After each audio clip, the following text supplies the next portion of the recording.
Hello, my name is Shelby Jenkins, and to be honest with you, I had no clue what to do with this project when I first started it.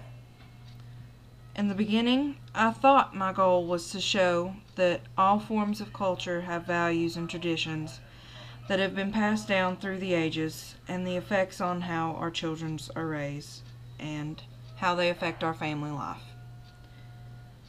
Very quickly I found out this is a long-winded goal, and I learned I needed a more refined topic. I refined it down to Appalachian medicine and how it affects my family and the families close to me. Mainly because I wanted to learn about my family's history and I wanted to inspire others. My mother always told me, in order to inspire others, you must begin with yourself. This never made sense to me whenever she told me it. I'm not going to lie to you about it. I'm not going to say that it always made sense and I knew what it meant. No, it never made sense. Until I started this project. As I began to learn about my family and about how they struggled and the fights they had, I began to learn about myself. And the rush to get my paper done there at the end, and the rush to get my final project done, my friends helped me and they came together because you know what? They were interested. They were very interested in my topic on Appalachian medicine because I asked their grandparents and their parents on what kind of medicines their grandparents used. They saw a topic that was close to home. They saw something that related to them. And that's what inspires. That's what keeps people together, is one common ground. And around here, the culture of our past is what keeps us together. Back when these medicines were being used, doctors weren't necessarily doctors. They were just men that had decided that I want to heal people today. I want to tell people that, hey, they're sick and I want to give you medicine. No, that doesn't always work, as we well know. We've seen doctors that don't necessarily know what they're doing, that don't know what to do for you, and it makes us mad and it chills us to our bones whenever a doctor has absolutely no clue what to do for you, or what to do for your dying family member, or what to do for your friend who has just decided he wants to cut off his finger or has severely burnt himself. Doctors back in these days had absolutely no knowledge upon the sicknesses that were going around, or upon how to heal a deep cut, or how to stitch up a wound, or how to heal a broken bone. They had no clue at all. And the granny women that I spoke about in my paper did, because they had to forego the doctors because they didn't have enough money to go see a man that was just going to push them along the death road faster, or that was just going to help them get sicker. They didn't have enough money to deal with that bullcrap. They had no money to deal with it. So they went out into the forest and they learned the plants, and they learned what helped you and what killed you. And they learned how to use all kinds of things, from groundhog oil, as I've mentioned several times, that is a very great cough medicine.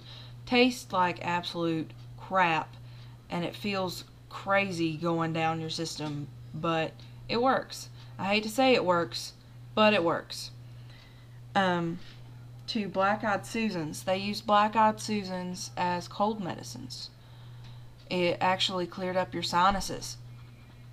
And they used pine needles to stew a deep cleansing tea. It would clear your sinuses up and it would heal a sore throat.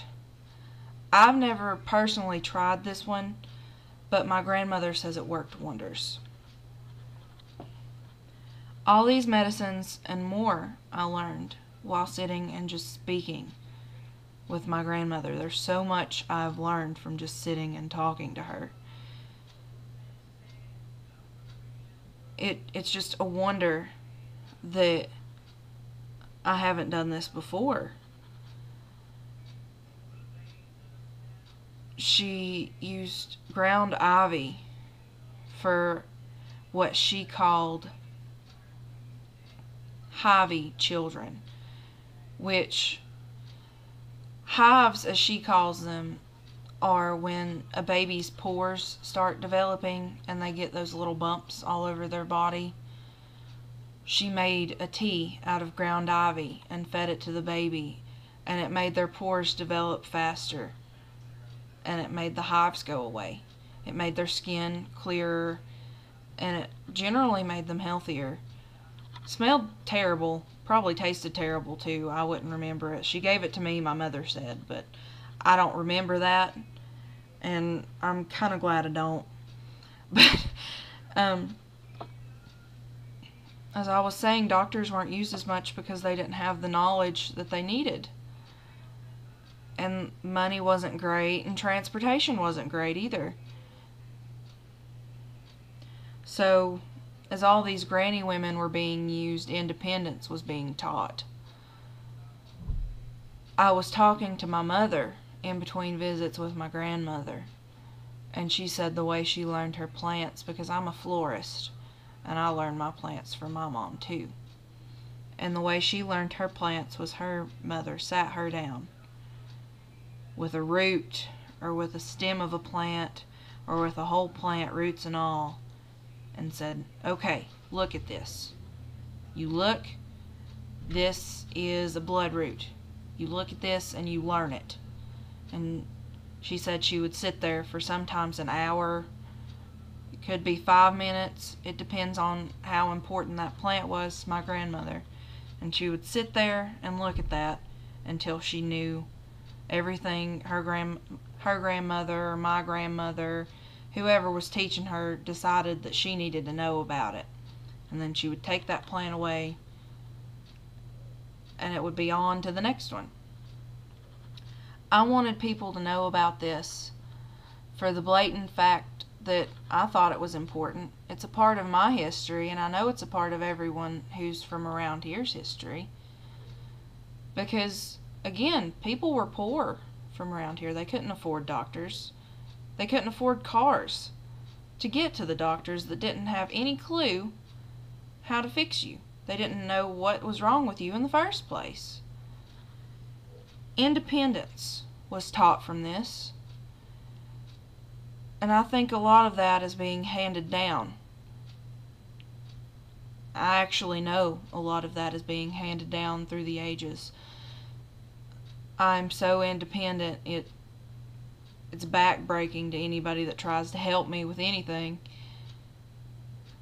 And the psychosis behind it is beyond crippling. I would actually love to see a psychiatrist or somebody who is actually in the psychology field come and look at my family, or look at anybody's family that has been as independent as mine, because they would have a field day with how crazy it is that we won't accept help from anybody else unless we're dying, pretty much. And I know other families that are like that. I know there's other families like that. Independence was taught to me. Independence was handed down to me, to my sister, to my mother and her sisters, to my grandmother and her siblings, to my great-grandparents. I know it's been handed down from generation to generation, along with the medicines. The culture here, as I said, is way different from anything in this country, from anything you could ever guess. There's plenty of books on it. I read most of them. I learned that with many of the traditions here, bond is a bonding material. I don't know what it is. I have no clue. But with this capstone project, it has brought me and my friends and my family closer together, closer to being what God and what everybody else intended us to be. I've learned with this that, you know, even through a Great Depression, a family can make it and even flourish. My grandmother had 5 girls. She's been widowed twice. She's lost all 3 of her brothers. She only has 1 sister left. She's had scarlet fever, and the only thing that she's ever had in her life, she's never seen a doctor, except for once whenever she first got high blood pressure. All she's had are these Appalachian remedies, and she lived. Why can't we?